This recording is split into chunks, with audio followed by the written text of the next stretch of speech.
Hello, welcome to Emotional Badass, where Moxie meets mindful. I'm your host, Nikki Eisenhower, life coach and psychotherapist. And on today's episode, I'm discussing gratitude and the 4 agreements. Hello, y'all. Happy Thanksgiving week.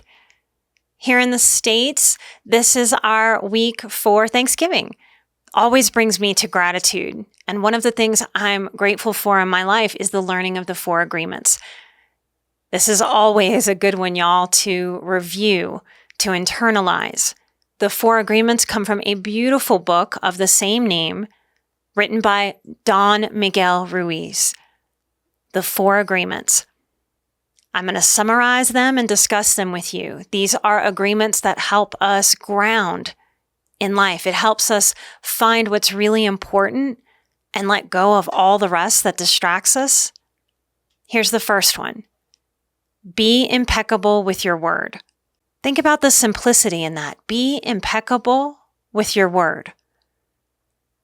This agreement says, speak with integrity. Say only what you mean. Avoid using the word to speak against yourself or to gossip about others. Use the power of your word in the direction of truth and love. Imagine if everyone did this. Imagine if this was taught in schools. I remember in my kindergarten class, we had the golden rule. Treat others as you would like to be treated. We can overcomplicate so much as human beings, especially in how overcomplicated and frazzled we can be dealing with the modern details of life. This simplicity will ground us, will simplify, will cut out the chaos. Imagine if you said only what you really, truly meant to yourself. I know we have a lot of new listeners. Welcome, welcome. I hope you're having a beautiful Thanksgiving week. To listeners who have been with me for a long time, you'll have heard me talk about how destructive our critical voice can be. Our critical voice is most certainly not being impeccable with our word. That critical voice shows up with the sneaky bastard of perfectionism, expecting us to be perfect with our word. People pleasers and recovering codependents will go out of their way to be nice or to be kind to others, while that inner critic, that inner bully, wreaks havoc. So nasty, so critical, so cruel, and so false. What happens to your life if you internalize this agreement to be impeccable with your word and not just outwardly, inwardly? How would it feel if everyone you interacted with was impeccable with their word with you? Isn't that what we want in the world? We leave victim mentality and we stand in the strength of our own 2 feet, our own empowerment, when we embrace the changes that we want in the world. You get to be impeccable with your word, and may that be so contagious in your world and mine. Okay, here's another one. Don't take anything personally. Now, this is a biggie for highly sensitive people, and this is a big deal in the lives of people who grew up with a lot of childhood dysfunction, a lot of chaos, a lot of instability. I know in my own childhood, I had to realize at a point from this very teaching from the 4 agreements that I had been taught to take everything personally by adults that had a lot of immaturity and only knew how to take things personally. This was almost the creed in my family. I can remember times where my mother would rage, throwing things, the energy of punching walls, because the weather wasn't what she had wanted that day. As if the weather of the planet was out to get her personally. This is a way that we energy vampire ourselves when we take things personally. It takes a lot of energy to feel so constantly hurt.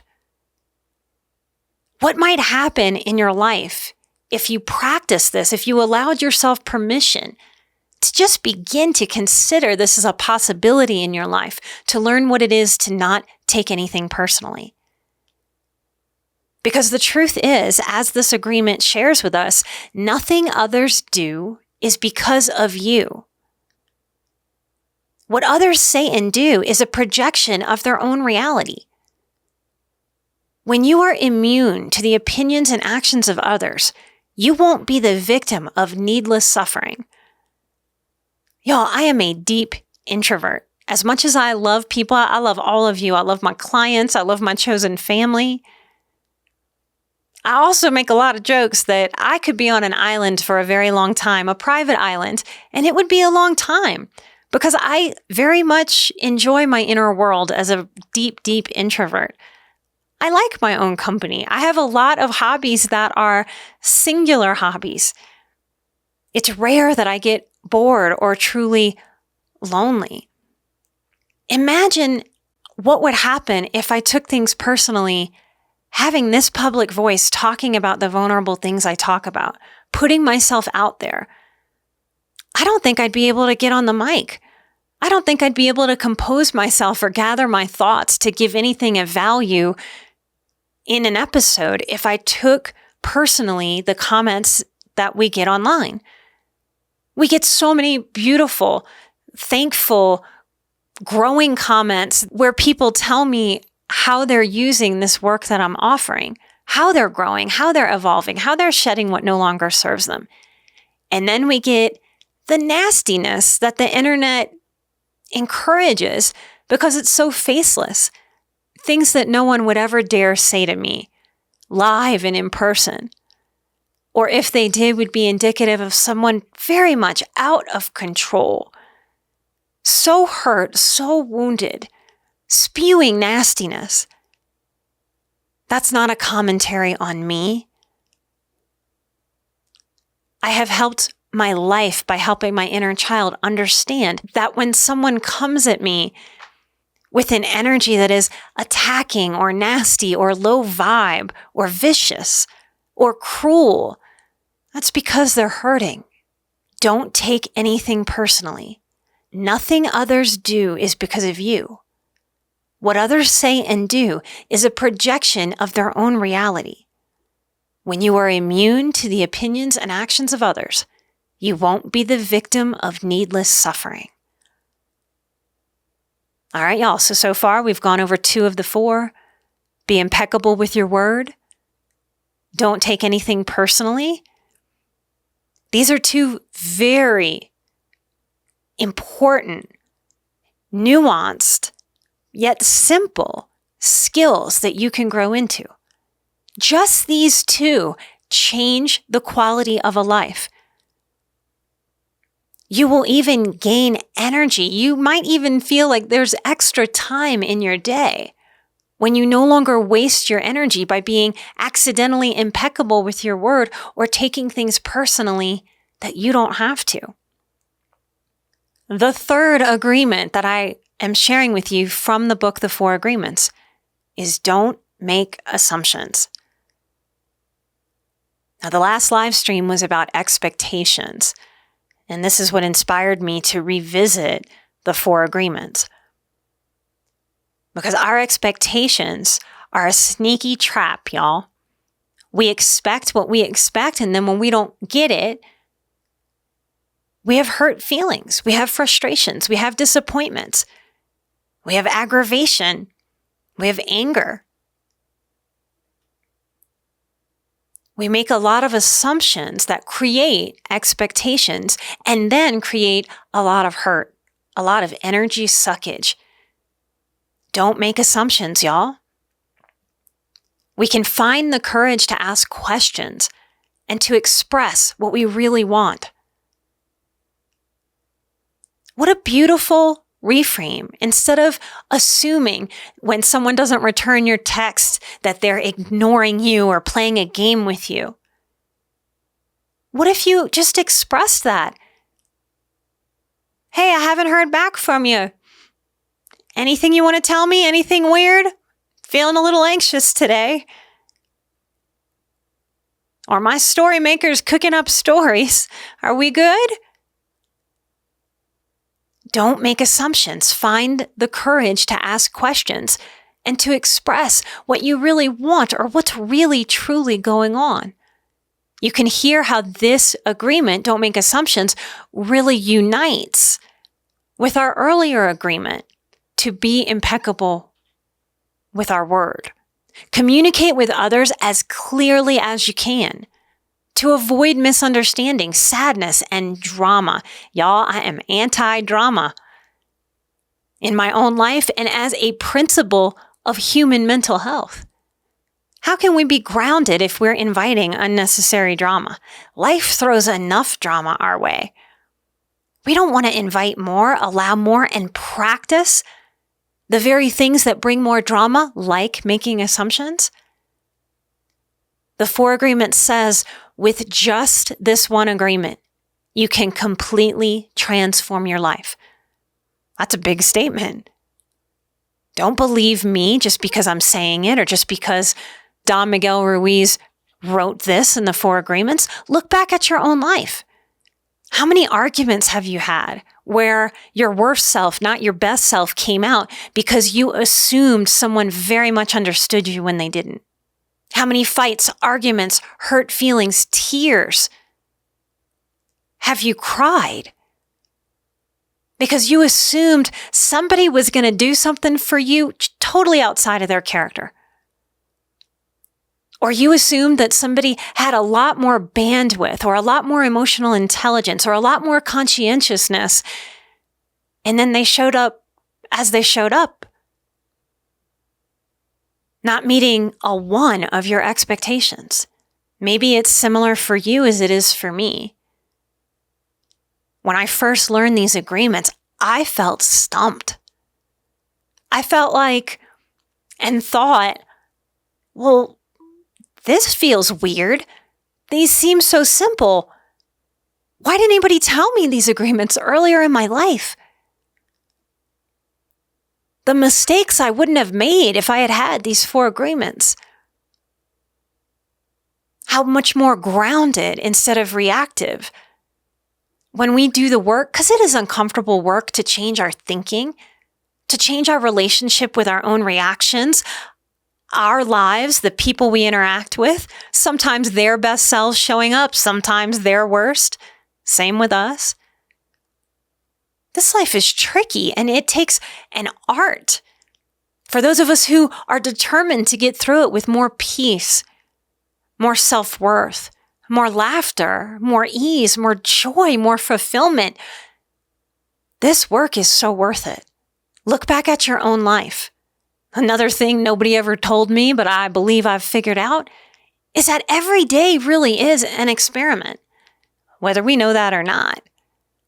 Knowing it just makes it a little more fun, maybe, a little more digestible. Because if I'm experimenting, I'm not letting that sneaky bastard of perfectionism tell me I should know already what's wrong with me when I get it wrong. I get to experiment. Look back on your life and see the experiments where you have made choices and had wins and had missteps and mistakes in there too. These 4 agreements will ground you and guide. Here's the last one. Always do your best. And I know some of you hear that and go, uh-oh, Nikki, you've been talking about the perfectionism. If I always have to do my best, that's me trying to be perfect, right? Yes. So here is the kicker. Your best is going to change from moment to moment. Our best changes day to day, y'all. I haven't taught in a few years now. I've been finding myself missing it, reminiscing about my teaching days as a yogi. I first learned this through my physical body, not through my mind. By having a consistent yoga practice, it's taught me, it's forced me to learn, not from my thinking mind, from this vessel, from this body. And I could feel all of my inner parts fight reality in my body as my yoga practice unfolded, developed, evolved. Because some days I have all the stretch in the world. This body feels bendy and stretchy, open, available, willing, energized. And other days, very much feeling outside of my control. I'm tight. I don't have a lot of flex. I don't feel very bendy. Feel a little rigid, a little creaky. My energy is low. I need Ease, no pushing it. An easy, light practice. And my expectations and my assumptions that my body will bend and stretch and flex more than it did yesterday because, damn it, I am going to just progress in this flexibility. It's quite ridiculous, quite a pressure. And the only way I learned not to put that kind of pressure on myself was having to feel what it was doing to me to put that pressure on myself. My yoga practice taught me how to accept where my body was, day in and day out, instead of having my mind create an expectation, assuming what my body would be able to do based on yesterday. There's presence for you, meeting ourselves in this moment. Always do your best. Your best is going to change from moment to moment. It will be different when you are healthy as opposed to sick. Under any circumstance, simply do your best. When we internalize this agreement, we will no longer self-judge, self-abuse, and regret. Always do your best, and your best is changing day to day, moment to moment. What happens to your life if you allow yourself to play around with this agreement, to give a possibility of internalization, that I can always do my best and my best will change day to day, moment to moment? Of course, my best will be different when I'm healthy as opposed to sick. Of course, my best will be different when I hit a home run and I'm flying high versus having a day where I've tripped and fallen and tripped and fallen and failed and fallen and failed again. The Four Agreements, y'all, by Don Miguel Ruiz. I'm grateful for the peace these teachings have brought into my life. I hope you enjoyed this episode. I hope there is something for you to take, to tuck, not just into your mind, but into your heart, into your being. Some little nugget that helps you in this American holiday week we're having of Thanksgiving. Find the gratitude and love, patience, compassion, consideration, because you are a human being that is learning how to deprogram what hasn't served you in this life and doing the brave work, the vulnerable brave work of learning new things, of letting go, of being different. And when we do that, hard human truth is that a lot of people will judge us. They'll tease us because we're holding up a very powerful mirror that says, hey, I'm evolving in this life. What are you doing? Some people will see that mirrored reflection and go, oh, wow, I can evolve too, and walk the path. And some will tease, trying to get us to give it up and go hang out with them. Be impeccable with your word. Don't take anything personally. Don't make assumptions, and always do your best. I'm grateful for you. I hope you are grateful for you. You are invited to come hang out with me second Wednesday of December for the next live stream, exclusive Q&A on Patreon. The next topic is enoughness. We can slay that inner critic and grow into our worth, y'all. If you would like to join me to dive deeper into the good enough principle, come submit a question, participate, and come experience what our Patreon community does for each other. They ask the deepest, most vulnerable, most poignant questions that help me share my hard-earned wisdom. For my education as a therapist, my experience as an almost 20-year therapist, and a life coach. We can heal anything, y'all. Come sign up at patreon.com/emotionalbadass. We are proud to be a part of Airwave Media. Go check them out to expand your podcasting world with more amazing shows. I'm an emotional badass. You are an emotional badass. And together we are where Moxie meets mindful. Happy Thanksgiving, all of you, all over the world. Light and love. I'll see you right here next time for a brand new episode. Bye-bye.